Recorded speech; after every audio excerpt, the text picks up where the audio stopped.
O juiz Vilney Magno de Azevedo Silva, da 16ª Vara Federal do Rio de Janeiro, mandou citar o presidente Lula em uma ação movida por um empresário em 2009.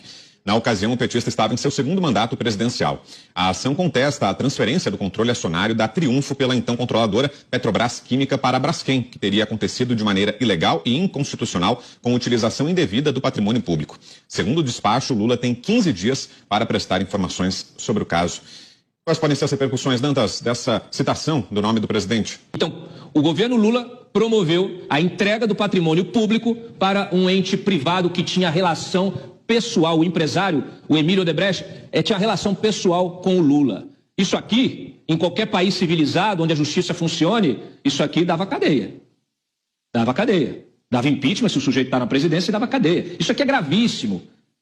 Isso aqui é lesa pátria, isso aqui é gravíssimo, não pode. Alienação, inclusive essa ação, ela tem um parecer do maior jurista brasileiro, que é o Celso Bandeira de Mello, que diz o seguinte: a alienação de empresas estatais não pode ser feita simplesmente ao critério dos acionistas dela, no caso o governo, ou da entidade da administração indireta que a controla pela elementar razão de que, sendo quaisquer delas meros instrumentos coadjuvantes de objetivos governamentais, decisão de tal ordem há de residir em escalão correspondente. Na prática é o seguinte, não pode, ele bota aqui, a evidência é solar, é antiético, é imoral, é ilegal e é inconstitucional. Então agora o Lula vai ter de se explicar, vai ter que apresentar suas justificativas, foi citado na ação, mas essa ação, ela pode ter consequências graves, mas ela precisa da atenção de toda a imprensa responsável, da sociedade de maneira geral e também do Congresso.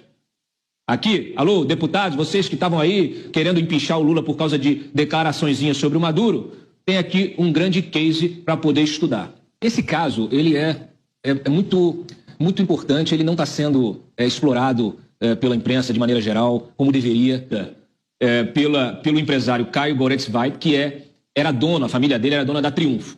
Era uma petroquímica que tinha participação da Petrobras. Por quê? Porque no governo Geisel, o governo promoveu a ampliação, a criação, na verdade, do parque industrial, do parque petroquímico, da indústria petroquímica no Brasil. O que ele fez? Pegou a Petrobras e colocou ela como promotora desta implementação do parque petroquímico, investindo em grupos, em vários grupos, uma meia dúzia de grupos, que cresceram, fizeram a sua indústria, formataram a sua indústria e começaram, então, a desenvolver a indústria petroquímica no Brasil. Indústria de plástico, para quem não entendeu. E a partir daí, tudo cresceu, a indústria cresceu, toda a cadeia produtiva relacionada a essa indústria, que é ampla, também se desenvolveu, tudo certo, até chegar no governo Lula. O governo Lula, especialmente no segundo mandato ali, alguém teve a brilhante ideia, quem?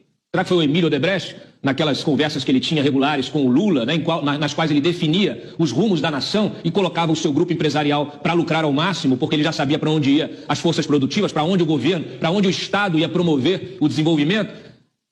Desembolsou bilhões para comprar o controle dessas empresas, nas quais ela era apenas uma parceira, uma promotora, passou a ter o controle dessas empresas, ou seja, houve uma estatização do setor petroquímico, né? E depois, numa canetada, ela fez uma parceria com a Braskem da Odebrecht, na qual a sociedade, com a Braskem, a Odebrecht tinha o controle, tinha 51%, 50,1%. Ou seja, 51%. A maioria das ações tinha o controle, ou seja, numa canetada, numa jogada empresarial e política, a Odebrecht passou a ter o controle sobre toda a indústria química, ou seja, houve uma desestatização sem qualquer tipo de processo público, né, de pregão ou de licitação, de qualquer concorrência, sem aviso, sem autorização do Congresso. Isso tudo aconteceu ali, 2007, 2008, 2009. Então a Braskem passou a ser a dona, a Odebrecht passou a ser a dona de todo o parque, controladora de todo o parque petroquímico do Brasil. É inacreditável o que aconteceu e esta ação popular questiona justamente isso. Inclusive fala dessa proteção e favorecimento exclusivo da Braskem pela Petrobras, né? Mediante a entrega dos seus ativos, que se constituíam o quê? Patrimônio da União.